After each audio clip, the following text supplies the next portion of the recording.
Hello and welcome back to another Burning Crusade Classic video. Today we will be talking about the Classic TBC Collector's Edition, which started off as a data mined mount connected to a Collector's Edition version of the Burning Crusade Classic, and has now been further confirmed as Blizzard has pushed out a series of pictures to their CDN that supports the data mined information. The images will likely be used for the in-game cash shop that will likely be present for the Burning Crusade Classic, and they contain images for both the deluxe version, or the deluxe edition rewards data mined previously, and for the controversial level boost as well.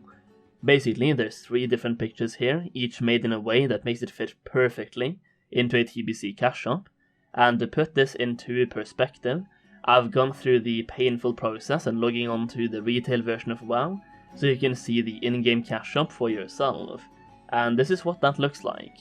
If you look at the dimensions, the background and the border of the images here, they fit perfectly into this cash shop, and since these are TBC images data mined from the TBC version of the game, and on the picture for mounts there's 1 mount for TBC and 1 mount for retail, I am fairly sure this somewhat confirms an in-game cash shop for TBC.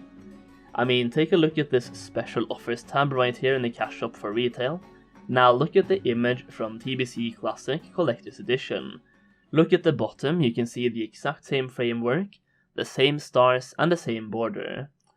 These images are clearly made for an in-game cash shop. Okay, let's talk about this. TBC Classic Collector's Edition, in-game cash shop and cosmetics. Why should you care about this?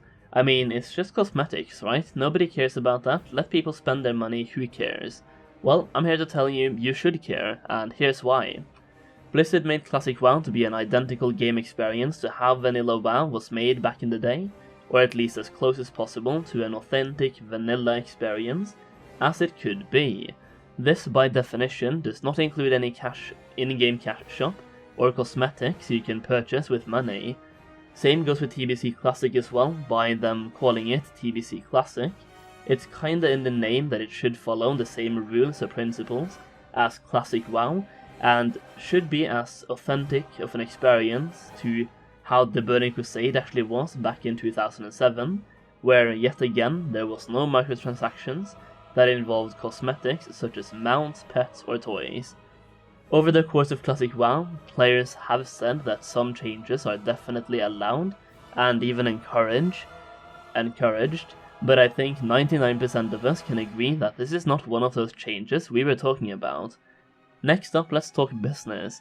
As a World of Warcraft player, you're paying for the base version of the game, you're paying for expansions, you're paying for a monthly subscription fee, and we still have microtransactions.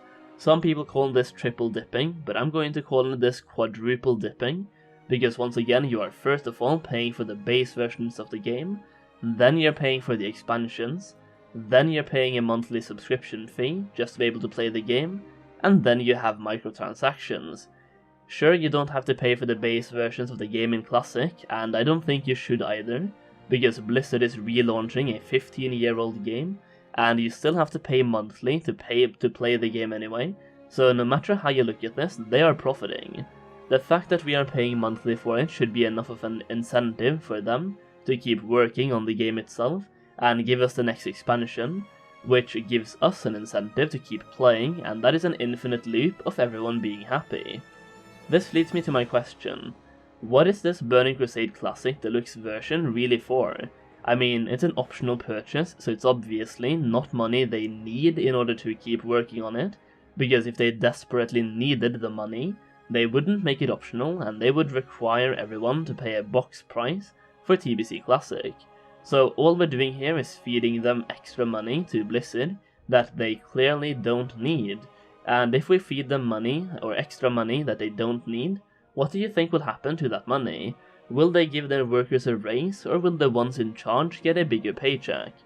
Anyone who knows anything about large corporation business probably already knows the answer to that, and even if you don't, using common sense and not living in a dream world will also give you the right answer.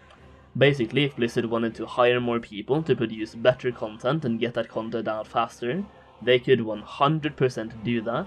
It is not the money that's stopping them, so don't fool yourself into allowing this cash shop to enter TBC, because you think that will improve the game, because it won't. One more thing to mention here when it comes to why you should care about this cash shop and cosmetics is that, let's say an in-game mount costs you 25 bucks, which is the current price of a mount in the in-game shop in retail. Buying 2 of those mounts is the same as buying an expansion. What do you think takes Blizzard the most time? Making an expansion or making 2 mounts? And what do companies care about when it comes to making money? Return on investments, or ROI, and in this case making 2 mounts for an in-game cash shop has infinitely higher ROI than making an expansion. By buying 2 cash shop mounts, you are basically telling Blizzard it is fine to not do any work at all, and you don't want more content, you just want the rewards without doing any of the content. You are basically saying you are fine buying a quest reward without doing the quest itself, which is, again, literally you saying that you don't give a shit about content, all you care about is rewards. In a game like Classic WoW, or I guess now Classic TBC, cosmetics such as mounts actually matter, because if you see someone riding around on a Netherwing Drake or Ashes of Valar, or any special mount really, you know that player went out of his way to obtain those mounts, and it was most likely a huge grind to obtain those mounts. Now with this Warpstalker Mount, everyone has access to a completely unique mount that, if I may add my own personal opinion, looks really cool. And the only thing stopping players from getting it is paying some money. And because this mount has such a unique model, it qualifies as a special mount, and if everyone has a special mount, no one has a special mount. And I also just want to bring up one more thing here while I'm ranting. I've seen some people ask for Classic Plus and even Classic TBC Plus, basically a reworked version of the old game where they go a different way with the storylines and such. Basically an alternate universe Classic WoW with major changes and new quest lines, and new quests and grinds. Now if everyone buys in-game cash shop mounts and in-game cosmetics anyway, and Blizzard keeps making more money without having to make any new content, exactly what incentive does Blizzard have to work on projects like that? Players say they want new content, and they want challenging content, and we want more quest rewards and reputation rewards, so why are we okay with these cosmetics?